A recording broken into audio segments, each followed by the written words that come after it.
how should we apply the teachings of Bhagavan Sri Ramana Maharshi in present circumstances wherein there have been brutal barbaric attacks on other beings?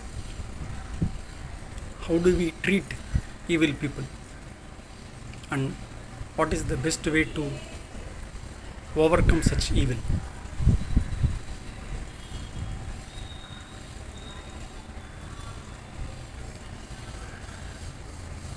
Basically, the Bhagavan's teaching are very radical. They are very simple, but they are also very radical and extremely effective. So it's basically like one of the devotees asks Bhagavan, how should we treat others? Then Bhagavan gives a reply saying that there are no others. So here it is not that Bhagavan is not giving a reply. Rather, Bhagavan is giving a reply saying that when we remain in the state of being where there are no others, there is no otherness, then naturally we treat others in the best possible way, which is basically as one treats oneself. So Bhagavan is actually giving a solution or a pointing to a way whereby one can treat every other forms of life in this world as one's own self, which is basically not to be in a state where one sees others as apart from oneself. There should be no otherness. How this is possible? This is possible only when our mind is turned inward, inwardness of the mind, antarmukhi.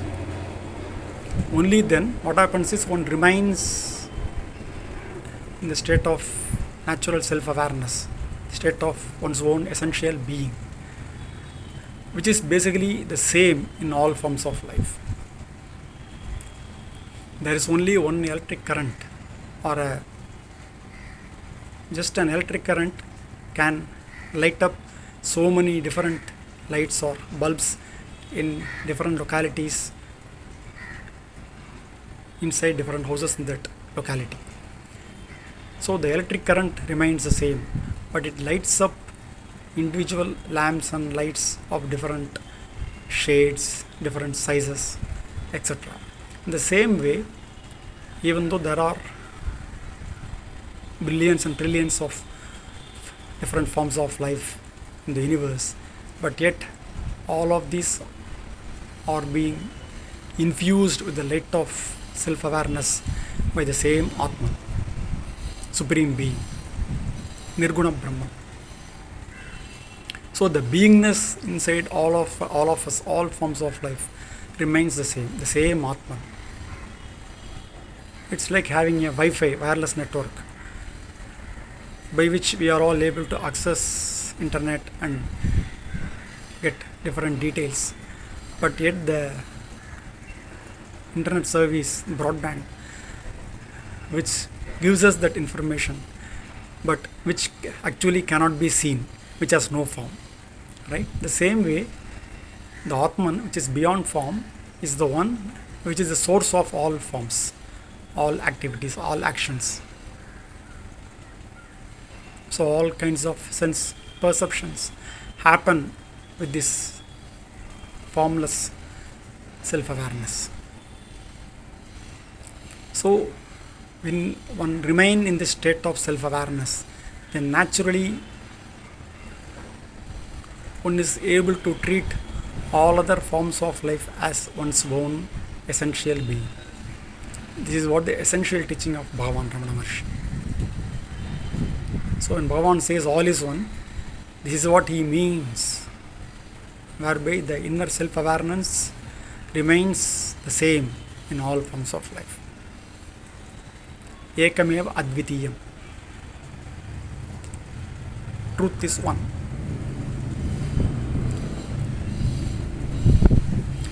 So externally in the worldly life there will be different actions and reactions based on the law, the social rules, etc. So in the external level we do offer our help to all forms of life as much as we can do in terms of physically helping others and then saving them in whatever way we can do. But the true help actually happens at the inner level, which is the self-awareness, by being in our state of self-awareness. So the moment we witness anything which is not good in this world, then naturally the inner focus should shift to our own self-awareness with the practice of Atma Yoga, Atma Vichara Mahayoga. How? So whenever we see or perceive anything in this world which is not good, then naturally one should raise that question within: to whom is all these happenings, all these experiences? So it will be only for me. Then where from this me is arising? Then thus when we turn our attention within to the source of thoughts, to the source of the experiencer, which is the self-awareness, then naturally our focus will remain on the self-awareness. Thereby whatever the mental movement or the wandering thoughts, emotions will go away. So by this way, every difficult moment of any kinds of issues,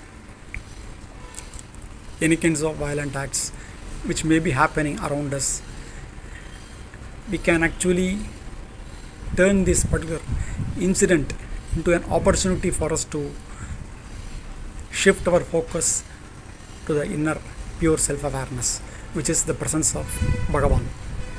So when we thus remain in the presence of Bhagavan by shifting our focus inwards, antarmukhi, then naturally the best possible thing which can happen will naturally happen.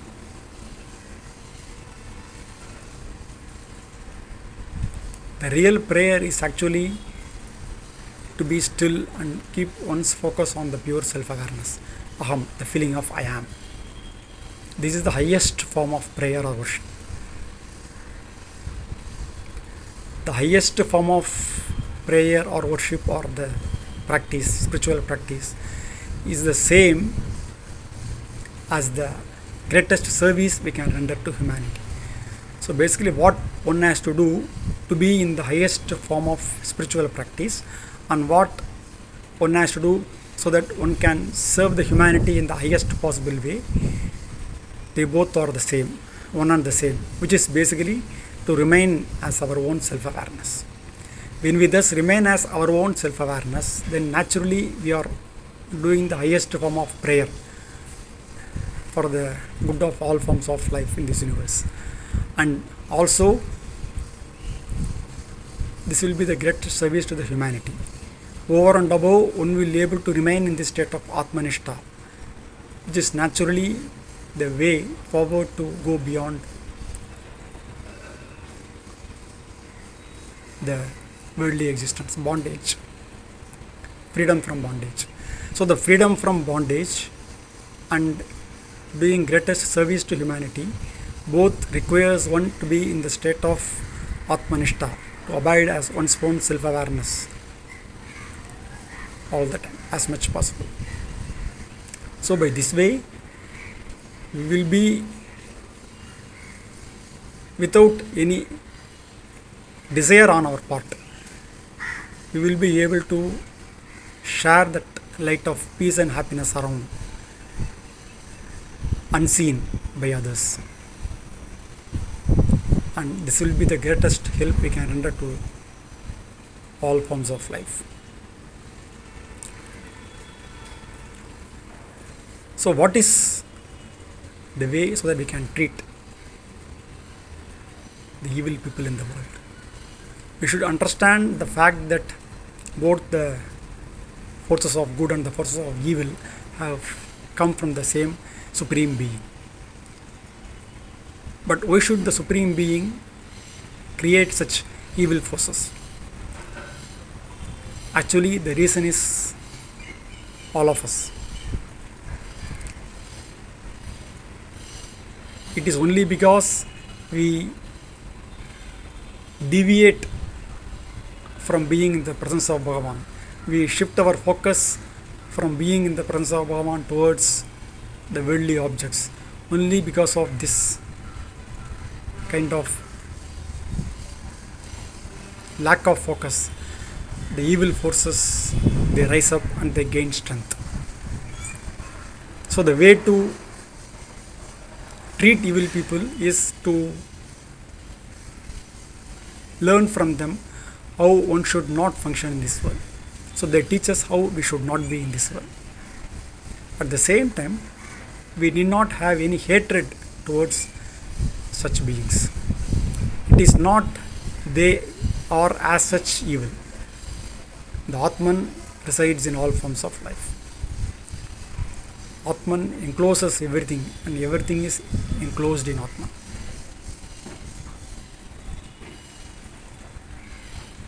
So it's basically God is enclosed in everything and everything is enclosed in God.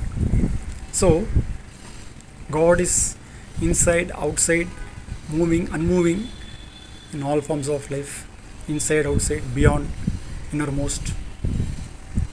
So evil people also have the essential same self-consciousness. But what is wrong is the vasanas. Their vasanas are evil, and which is basically due to the wrong preachings, the kind of indoctrination, the kind of evil ideas which have been put into their minds since many lifetimes. So all these things make a person to engage in evil acts. So even such evil people, if they really understand their errors and then when they turn towards this practice of Mahayoga, even they can actually be able to go beyond this cycle of birth and death and attain liberation. So the essential way to treat evil is to understand that we ourselves are the source of this evil and we should keep a strong resolve so that we shall never lose our attention from being in the presence of Bhagavan, from being the self-awareness all the time. So when we do that, then naturally the evil forces, they lose their strength and a time will come wherein they themselves will come and subside into this ocean of self-awareness. So this is very, very important actually. We should always remind ourselves that by default we are in the state of being in the presence of Bhagavan, and we kind of spoil that by wandering away, by letting our mind wander on worldly objects. So we should remind ourselves every now and then that the best thing which can happen to this world and to our own improvement in the practice of Mahayoga is by being always in the presence of Bhagavan. This is the kind of amrit, we can say, the nectar which is given to us by Bhagavan. So what best thing is there in this world than being in the presence of Bhagavan all the time, which is there always for us, every moment, here and now, always. So when we have this supreme opportunity to be in the presence of Bhagavan, we should not waste this opportunity by wandering on worldly objects. So we should keep this in mind all the time. So the practice of being in self-awareness and keeping our attention to be in the presence of Bhagavan all the time is the essential practice which can really help the entire humanity. So we don't have to do anything apart than from being in our own self-awareness, because our self-awareness or the Atman The feeling of I am, aham itself is the presence of Bhagavan. Physically, we will offer whatever help we can to all forms of life as much possible. Whenever there is an opportunity for us to engage in such deeds. At the same time, we should also keep in mind that it's not that we are helping someone else, but we are helping our own. Like when we do something for our kids, do we ever think that we are helping our kids? No. It is because our kids, and it is natural for us to do whatever we can for their happiness. In the same way, all forms of life are like our own relations, kids, etc. So it is not like we are helping them, but we are actually helping our own, someone who is like being in our family. So when we have this kind of notion, then we will never have any kind of attachment or egoistic feeling that no, we have been helping and doing these kind of things, etc. Such a kind of thoughts will never arise in our mind.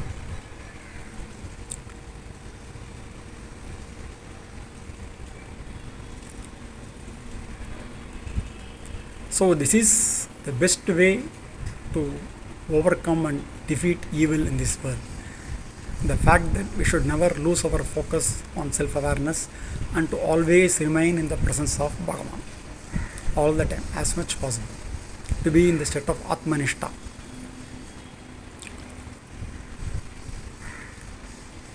Just by being our state of self-awareness in the presence of Bhagavan, we naturally help all others.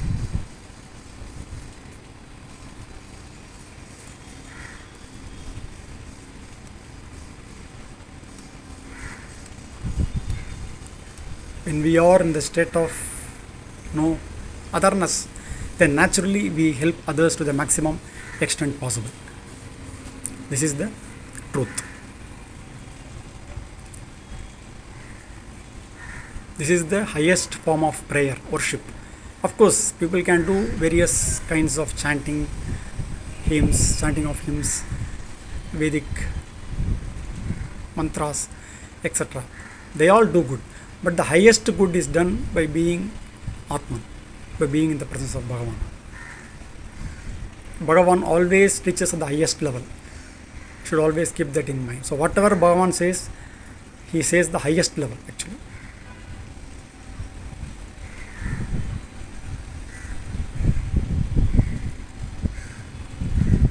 So we are the source of all these evil forces, and when we rectify ourselves so that we always remain in the state of Atmanishta, being in the presence of Bhagavan, then naturally the evil will be overcome and all peace and happiness will be there everywhere.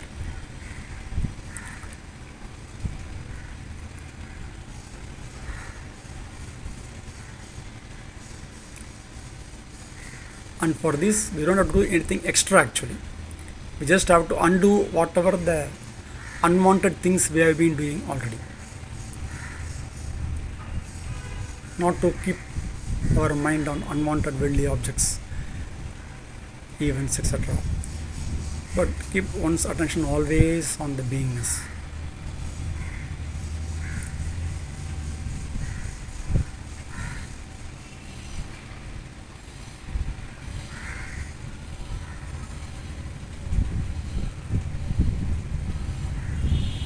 When we are, imagine if we are sitting in the presence of Bhagavan in the ashram, then if someone comes and tell us, why don't you go out and do this thing, this will do a lot more good to you,